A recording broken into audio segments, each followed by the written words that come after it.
Students, BSc part second physical chemistry fourth unit है। Electrochemistry first, वैद्युत रसायन प्रथम। इसमें हमने पिछले क्लासों में कई नियम हमने कर लिए हैं। आज जो हम नियम ले रहे हैं वो है ओस्टवाल्ड का तनुता नियम। ओस्टवाल्ड का तनुता नियम।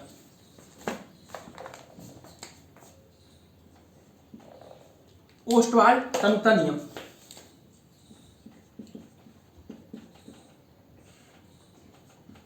तनुता नियम, ओस्टवाल्ड डाइल्यूशन लॉ।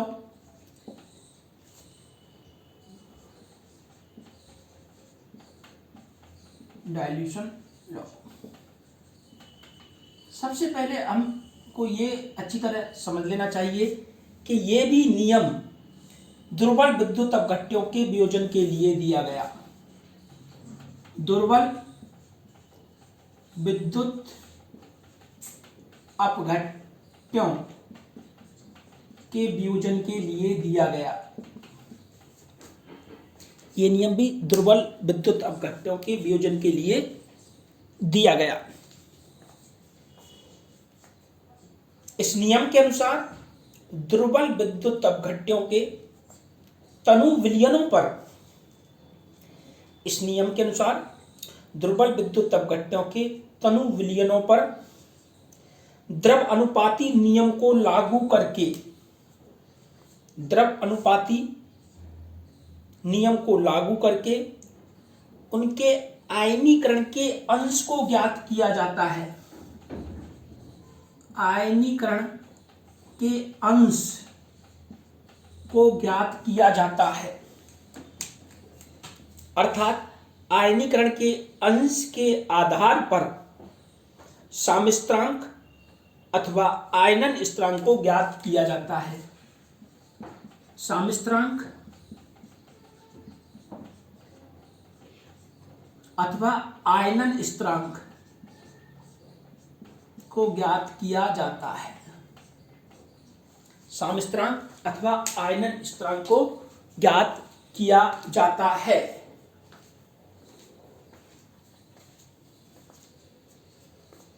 इसको समझने के लिए इसको एग्जाम्पल से समझते हैं, और एग्जाम्पल के रूप में हम एक दुर्बल अम्ल HA को लेते हैं, और HA का आयनन किस प्रकार से होता है वो अब हमको समझना है। HA का आयनन किस प्रकार से होता है वो अब हमको समझना है। देखिए किस तरीके से हम HA के आयनन को समझते हैं। एग्जाम्पल के रूप में लिया हमने HA, H प्लस और A माइनस के रूप में ये टूट जाता है। H प्लस और A माइनस के रूप में ये टूट जाता है। सबसे पहले इसकी कंसंट्रेशन, प्रारंभिक कंसंट्रेशन 0 थी जब इसका कोई वियोजन नहीं हुआ है, और उत्पाद के रूप में प्रारंभिक अवस्था में 0 सांद्रता थी। इनिशियल कंसंट्रेशन, प्रारंभिक सांद्रता केवल रिएक्टेंट मॉलिक्यूल की है, प्रोडक्ट की 0 एट इक्विलिब्रियम कंडीशन, साम्यावस्था पर सांद्रता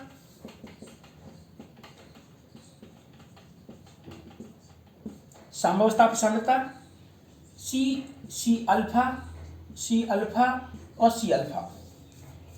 यदि इसका वियोजन अल्फा होता है तो एक में से अल्फा, दो में से दो अल्फा, इसी प्रकार से सी में से सी अल्फा का वियोजन हुआ, ये सी अल्फा का फॉर्मेशन हुआ, ये भी सी अल्फा के रूप में फॉर्म हुआ। इसको हम इस तरीके से भी लिख सकते हैं, सी हम कॉमन ले लें, 1 माइनस अल्फा के रूप में भी इसको लिख सकते हैं। अब देखिए द्रवानुपाती क्रिया नियम लगाते हैं। अब इस पर हम द्रवानुपाती क्रिया नियम को लागू करते हैं। Applying the law of mass action in above equation. द्रवानुपाती क्रिया नियम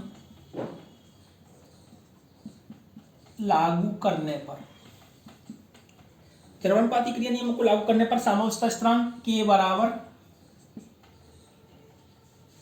बराबर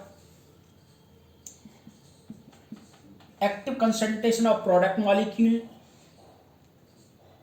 upon active concentration of reactant molecule HA। इस तरीके से सक्रिय सांद्रताओं के मान रखने पर HA का मान C minus C alpha, H plus का मान C अल्फा और A प्लस का मान A माइनस का मान C अल्फा रखने पर, सक्रिय सांद्रताओं के मान रखने पर, सक्रिय सांद्रताओं के मान रखने पर के बराबर C अल्फा और C माइनस सी अल्फा। तो के बराबर C से C ऊपर कट जाएगा तो अल्फा C अल्फा और 1 माइनस अल्फा। एक हमारे पास में ये बढ़िया फॉर्मूला आता है साम्यावस्था स्थिरांक पर। समीकरण 2 ओस्टवाल्ड की तनुता समीकरण कहलाती है। समीकरण 2 ओस्टवाल्ड की तनुता समीकरण कहलाती है। यहाँ पर के आयनन स्थिरांक अथवा वियोजन स्थिरांक कहलाता है। आयनाइजेशन कांस्टेंट और डिसोसिएशन कांस्टेंट। के बराबर आयनन स्थिरांक अथवा वियोजन स्थिरांक।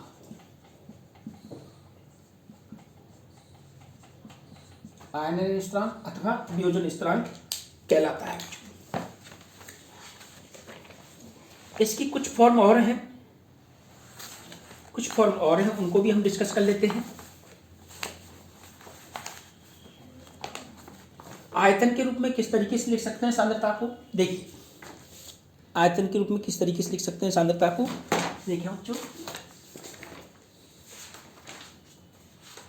आयतन के रूप में किस तरीके से सांद्रता को लिख सकते हैं। देखिए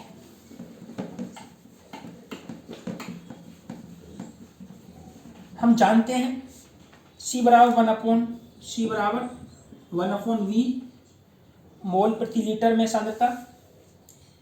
तो अभी हमने देखा था K बराबर C alpha square 1 minus alpha, तो K बराबर 1/V alpha square 1 minus alpha. इस तरीके से भी हम इसको लिख सकते हैं। समीकरण नंबर 3। समीकरण नंबर 3 दुर्बल विद्युत अपघट्यों के लिए अल्फा का मान 1 की तुलना में बहुत कम होता है। दुर्बल विद्युत अपघट्यों के लिए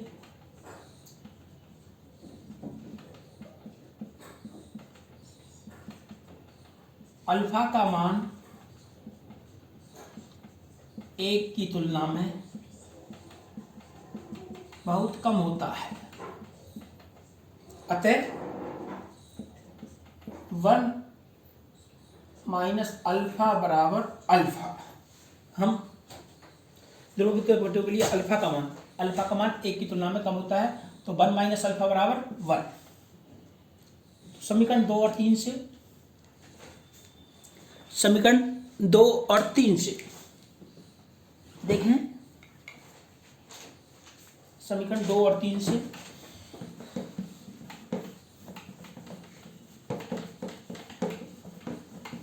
समीकरण 2 व 3 से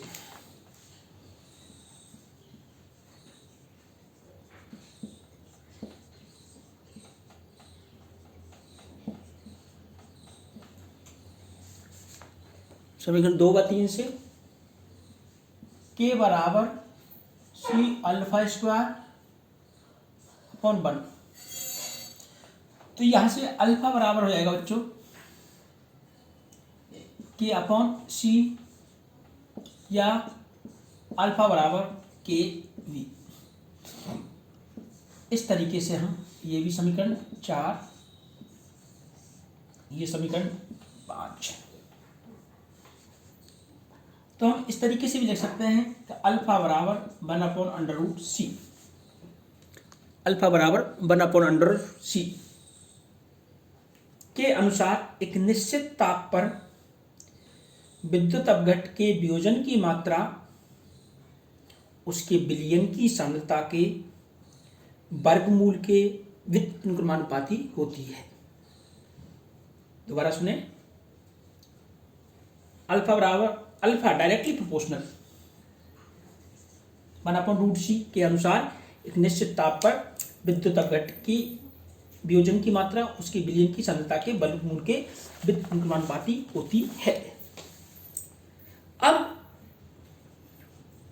ओस्टवाल्ड तनुता नियम के उपयोग क्या है? ओस्टवाल्ड तनुता नियम के उपयोग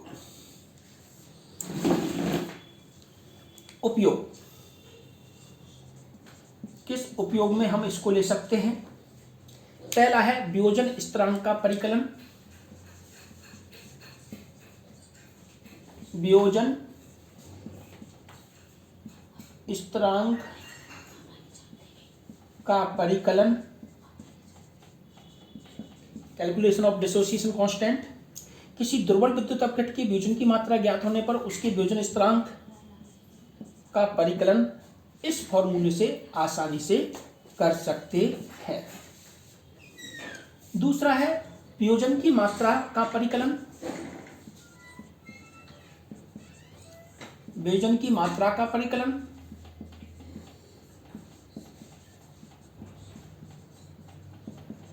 वियोजन की मात्रा का परिकलन किसी दुर्बल विद्युत अपघट के लिए यदि उसके वियोजन स्थिरांक ज्ञात है तो उसके वियोजन की मात्रा का परिकलन भी आसानी से किया जा सकता है। इस तरीके से वियोजन की मात्रा का भी परिकलन हम कर सकते हैं। और हम जल का आयनिक स्थिरांक का भी परिकलन इससे कर सकते हैं।